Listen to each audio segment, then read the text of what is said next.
मंदिर आर प्रतिकार आम सरकार को जनाऊँ जदि सरकार न करेंगे ताले निहा जलिब आपण देखुं दीर्घ दिन धरी बांग्लादेश रे हिंदू मानक ऊपर घोर अत्याचार चली हिंदू सनातनी मानक ऊपर मठ मंदिर उपरे महिला मानक ऊपर शिशु मानक ऊपर मठ मंदिर भांगी पोड़ी पकाउछन्ति तेणु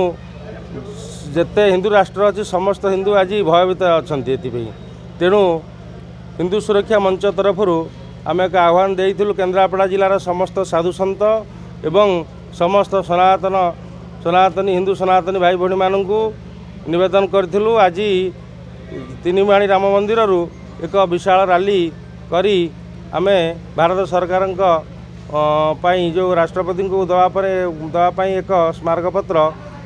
केन्द्रापड़ा जिलापाल कार्यालय आसीचु आज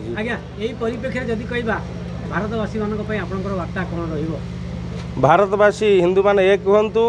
भाईचारा संपर्क निज निज भितर संपर्क रखंतु एकता है भारत सरकार पाखे दाबी करंतु आमर हिंदू मानकर सुरक्षा बांग्लादेश हिंदू मानकर सुरक्षा एवं ता सहित बांग्लादेश को जदि सरकार आम भारत सरकार खाद्य पदार्थ औषध जो दौरान ताकू भी तापर कटकणा लगते ता सेमाने सेतिपई मध्य सतर्क हुंते ता सहित आज काली सेठी समस्या आज भारत हो पारे ओडिशा हो पारे सेमती किसी माने ना तेणु हिंदू माने एक हूँ शास्त्र रखंतु ता सहित शस्त्र भी रखंतु जय श्री राम। आज कार्यक्रम थिला जो बांग्लादेश रे हिंदू मानक प्रति जो अत्याचार बा रास्ता उपरे घोषाड़ी आपण मन भी देखिथिबे टीवी न्यूज चैनल भलम भी देखिथिबे झील बो मान को घोषाड़ी मारुचनी आमे सेटा सर्ज कर भी पारुनु एबे भी अत्याचार चली किंतु हिंदू मानक कथा केही सुनुना कौन सी मठ मंदिर आउ किछि दिन पूर्व होते भल होता किंतु आमे माने भाविलु सरकार ए बाबद कौन पदक्षेप नेबे किंतु सरकार पदक्षेप न नेबारु आमे आज बाहरिलु राजरास्ता को ओल्हेलु आगामी दिन जदि सरकार ए बाबद कौन शुणु गोटे कथा है भारत हूँ धर्मनिरपेक्ष राष्ट्र एठी समस्त को सुविधा सुजोग दि जाए अनुप्रवेशकारी को आम शरणार्थी हिसाब से नहींचु पूर्वर जो नेता माने आम मान राजनेता माने जो अंचल सबू प्रतिनिधित्व करुले भोट बैंक बढ़ाई से सब अनुप्रवेशकारी को नागरिकत्व प्रदान कले यहाँ हूँ बड़ भूल किंतु आउ थे चेतई दि जाऊँगी जदि बांग्लादेशी अनुप्रवेशकारी अण हिंदू मानक घौड़ाइबार जदि से कौन प्रकार प्रतिवाद करती दृढ़ कार्यानुष्ठान नियाजिबो एथिरे कौन सन्देह ना आगामी दिन में आम गोटे जिनस सरकार पाखे नवेदन करुचु अनुप्रवेशकारी अण हिंदू मानू ए देशरू विदा करा जाऊ आउ जो हिंदू माने निर्यातना पाँच बांग्लादेश और पड़ोसी पाकिस्तान ने से भारत आनिबार कौन प्रकार व्यवस्था करा जाऊ नचेत सरकार को धमक दि जाऊ जेमती आम 71 मसीह पाकिस्तान ठू बांग्लादेश को अलग करी आम स्वाधीनता देइथिलु सेमती आम हिंदू मानक स्वतंत्र स्वाधीनता दवाई आम पाखे नवेदन करुचु बांग्लादेश रे हिंदू मानक अत्याचार करा जाउछु जो भली भाव में कन्वर्ट करा जाउछु हिंदू मानक अन्य धर्म को एवं जो भली भाव में माँ मानक झील मानक आमर अत्याचार करा जाउछि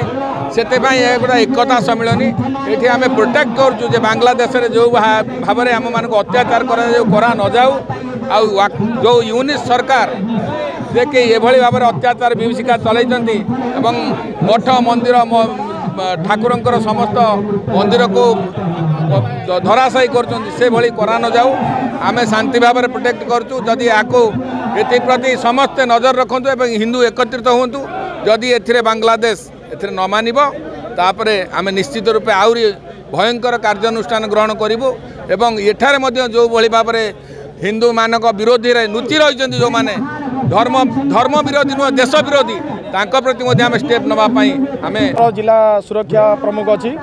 आज जो बांग्लादेश अत्याचार होची हिंदू मानक उपरे मठ मंदिर जो भांगुंट साधु सन्त जो अत्याचार होची आज समग्र भारत में हिंदू माने एकत्रित हो साधु सन्त माने समस्ते एकत्रित होगी आम आज स्लोगान दौचु जे विरोध करुचु कि हिंदू मानक केमिति बांग्लादेश सुरक्षा दिज्व हिंदू मानक प्रति जो अत्याचार होची केमिति न होबो या प्रति आम राष्ट्रपति की आमर गोटे दरखास्त लिखिक दि जाऊ या प्रति आमर विचार करा जाऊ से समस्त हिंदू माने आज एकत्रित होगी हिंदू जागरण मंच आज आमर आह्वान करा जाउची समिति की जे बांग्लादेश हिंदू मान सुरक्षा रुहंतु बोलिकी। यार मुख्य कारण हूँ आपण मैंने समस्ते जानते आम समस्ते जाचे बांग्लादेश रे आम हिंदू मान प्रति हिंदू भाई मान प्रति भौणी मान प्रति जो भाव में अत्याचार कर जो भाव में आक्रमण करें समस्ते निंदा करुचु केवल केन्द्रापड़ा जिला नुहे बरं सारा विश्व रे हिंदू समाज आज जागी समस्ते या कड़ा भाषा निंदा कर मोहम्मद यूनुस सरकार जो भाव में अत्याचार कर बांग्लादेश में अत्यंत निंदनीय यह बंद होगा दरकार एवं आमे एठी चेताई दउछु जे हिंदू भाई मानक पई हिंदू भौणी मानक ऊपर जदि कोनोसी जगह विश्वर जे कोनोसी जगह अत्याचार हुए